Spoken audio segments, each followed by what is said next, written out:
Bonjour les amis turfistes et bienvenue sur la chaîne YouTube Nico Quintet Prono. Allez, on se dirige ce week-end sur l'hippodrome de Paris-Vincennes, le Temple du Trot pour ce Quintet Plus. Un tout petit, il est moche ce Quintet Plus de vendredi soir, il fait vraiment pas envie. Par contre dimanche on aura le droit à la journée des critériums avec le critérium des 3 ans, des 4 ans, des 5 ans et notamment le critérium des 4 ans qui sera support du Quintet Plus avec 17 partants s'il vous plaît. Donc on va prendre du plaisir. Là, on va essayer de poursuivre la bonne lancée. Vous êtes de plus en plus nombreux à me faire confiance. On est en route vers les 10 000. Donc, on s'abonne. On met un pouce bleu pour mettre en avant la chaîne. Et c'est parti. Un petit débrief sur le Quintet Plus de mercredi, le GNT à Angers. Bon, bah, c'est simple. Hein. Je vous avais mis de côté 8 chevaux et j'avais regardé les 8 autres dans mon pronostic. Et bien entendu, Ganette Banville, l'abandonné, le dernier de la presse qui vient nous casser tous nos jeux. JMB, Emoji Rouge, Ferré aux 50 mètres, rentrée de 21 mois et qui vient finir 3e. Ça veut dire tout simplement qu'il va falloir compter sur lui cet hiver dans les belles épreuves. Malgré tout, il a eu des circonstances de course très favorables avec Yo-Yo le Bourgeois qui a drivé ça comme un âne avec Yalto Dertal.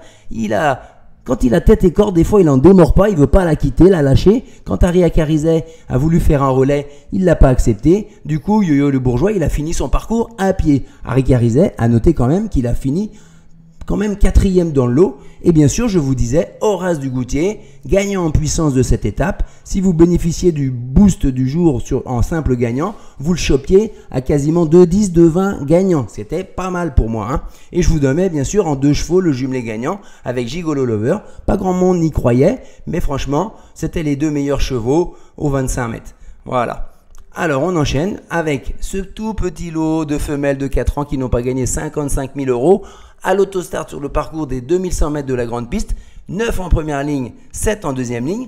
Ben moi je vous le dis, il va falloir être très très fort pour trouver le tiercé, le quartet et le quintet, je vous en parle même pas, et l'ordre, ça va être un beau coup de chance. Hein. Je vous élimine le 8 et le 11 pour cette course-là, et le quintet dans le désordre, attention, il y a presque autant de chances qu'il fasse plus de 500 € dans le désordre qu'il en fasse moins de 100. Donc ça veut dire qu'il va falloir élargir les jeux, qu'il va falloir aller chercher dans les outsiders assez bas pour valider vos tickets. Hein. Ensuite, je vous donne mon pronostic. Je suis parti en base gagnante pour ce tiercé quintet avec le 4 Jalindra de Mélac. C'est une femelle qui dispose d'un très très bon numéro derrière les ailes de la voiture. Hein, déjà, c'est déjà une première chose. Elle va être drivée par Gabi Gelormini, qui s'entend à merveille avec elle puisqu'elle c'est 4 sur 5. Il la connaît très bien. À l'autostart, c'est une femelle qui se plaît bien à la 4 sur 6. Elle a un record de 1,12,8 sur les 2100 mètres grande piste autostart. C'est l'un des meilleurs records. Elle fait quasiment toutes ses courses depuis son retour au mois de mars 2023. Très bien sur les parcours de vitesse. Course visée, Gabi, dans une configuration de chaussures qui est pas trop mal. Déferrer des antérieurs, ferrer des postérieurs. On y va, on fonce. C'est un tout petit lot. Je ne peux pas afficher une confiance de 4 sur 5, mais on sera peut-être sur 3 sur 5. Ensuite, le 6, Joyce Dream. C'est l'un des 2 atouts de l'écurie à David, avec le 9, Java de la Rouve. Le 6, elle est plus douée que le 9, mais elle est moins maniable. C'est 4 sur 9 à l'autostart, dont 2 sur 4 à Vincennes dans les 5 premiers, avec un record de 1,13,2. Là, elle est des 4. Pour le moment, on n'a pas vu grand-chose quand elle était déférée des 4. Elle est sur la montante, après avoir mis beaucoup de temps à retrouver son meilleur niveau. Je pense qu'elle peut lutter pour les très belles places de cette course-là. C'est un petit coup de poker quand même. Hein. Ensuite, le 5, Jabba Buissonnet. Alors, elle, c'est Benjamin Rochard qui va la driver. Il va la découvrir. Elle a un bon numéro pour elle. Elle a peu couru dans sa carrière. Elle a que 11 courses. Hein. À Vincennes, sur les parcours de Vicette, elle est confirmée avec un record en 13,7.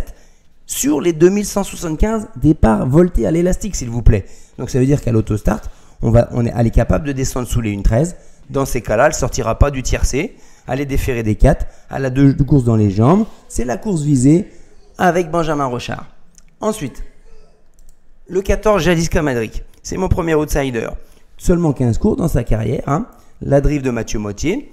Déférée des 4, c'est la 4e fois. Pas transcendant non plus.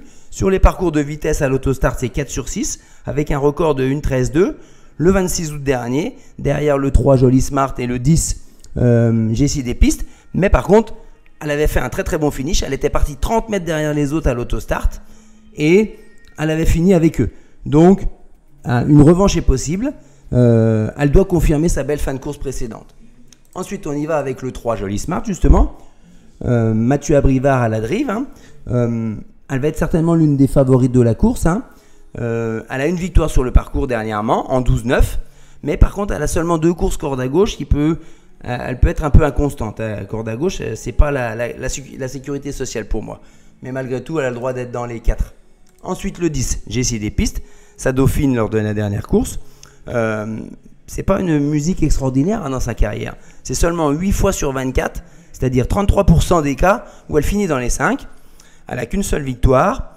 Par contre, à Vincennes, c'est 3 sur 3 sur les 2100 autostart avec un record de 13. Donc ça lui donne le droit de lutter pour une place dans le quartet. 4 sur 11 avec un driver qui n'est peut-être pas confirmé non plus. Elle est deuxième de la course de référence. Voilà, déféré des 4. On ne peut pas la retirer, c'est difficile. Ensuite, le 9, Java de la Rouve, le deuxième atout donc de l'écurie David.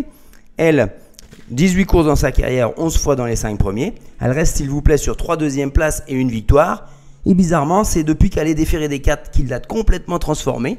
Certes, elle monte de catégorie, mais elle est des 4 une nouvelle fois. Donc je prends, malgré le petit chrono record qu'elle a, il va falloir qu'elle fasse mieux en 1:14.3. Mais j'y crois. Et enfin, on va garder une place pour le 16, Joie de la Côte. J'en veux pas à Johan Le Bourgeois, vous voyez, je le remets dans mon prono. Là, au moins, il va devoir faire calme parce que c'est une jument qu'il faut absolument préserver et lui faire 400-500 mètres maxi. Elle semble un petit peu limitée à Paris, mais elle est généreuse, elle fait toutes ses courses. Elle est confirmée déférée des 4 où elle est à 7 sur 10. Elle a 5 sur 9 sur les parcours corde à gauche. Petit record d'une 14-5. Il faudra que ça se passe bien, comme dans un rêve, pour qu'elle vienne prendre une 4-5e place. Du coup, je mets de côté le 7 Joie d'amour avec Franck Nivard. Il faut en sortir, tant pis. Son entraîneur dit tout simplement qu'elle est plus à la corde à droite et sur les longs parcours. Pardon, mais là, on est corde à gauche et sur un parcours de vitesse. Donc, je me dis peut-être que l'impasse n'est pas si risquée que ça. Et je me passe aussi de notre père d'as, Alexandre Abrivard. C'est la jument chez Dubois. C'est assez. Il y a des breaks assez surprenants, des interruptions de carrière assez surprenantes en 2023. Du flou, donc j'ai besoin d'être rassuré avant de la rejouer. J'espère que ce ne sera pas cette coup-ci qu'elle va nous rassurer. Ensuite, ça veut dire que le 4, ça sera mon cheval en béton. Le 5, Jabba du Sonnet, ça sera mon meilleure chance pour terminer dans les 5 après.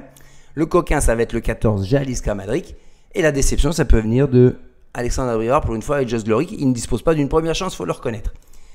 Prochaine vidéo, samedi 16, comme je vous disais, pour le Quintet Plus des 4 ans, Critérium des 4 ans. Mon favori, je vous le dis tout de suite, j'aime le foot. J'ai eu des infos extraordinaires à son sujet de la part de l'entourage. Donc, revenez pour voir cette vidéo. Abonnez-vous surtout et un pouce bleu. À bientôt les amis.